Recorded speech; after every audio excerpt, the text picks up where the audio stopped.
All right, gentlemen, let's talk prenups because it's something I see a lot of comments on in my videos, and we need to have an honest discussion about them. And first of all, I got to put this disclaimer in.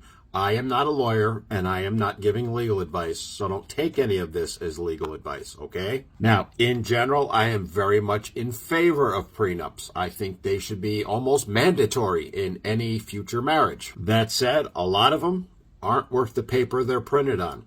And to be honest with you, a lot of the reason they aren't is because, well, guys go and violate them pretty much the day they sign them. Perfect example, and I've mentioned this in many videos before, they set aside money that's theirs in the prenup to protect it. They then take some of that money and use it as a down payment on a new house that ends up being a marital asset.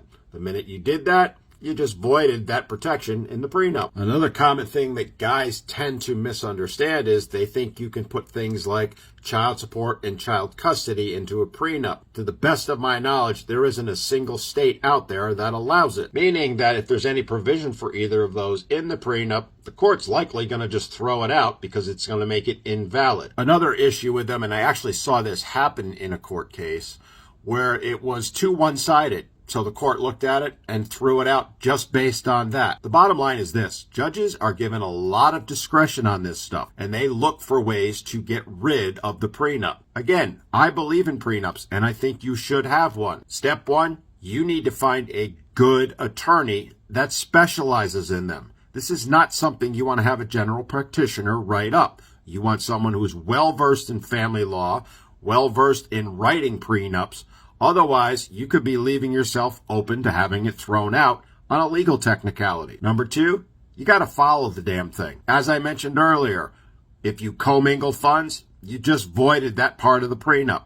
And I've seen a lot of guys, and I've talked to a lot of lawyers that have seen them tossed out for other things similar to that. Speak to the attorney that wrote it, find out the provisions, and find out exactly how to follow it to maintain that prenup. And then do it. Now, as I said, I'm not a lawyer, and I certainly don't profess to be an expert on these. I'm just relaying things to you that I've been made aware of over the years. I am actually going to look at finding an expert on this and having them come on the podcast so that we can go into it in much deeper depth than I can here, and with someone who's actually an expert on it. So stay tuned. I'll find that expert, get him on the podcast, and ask him the questions we all want to know.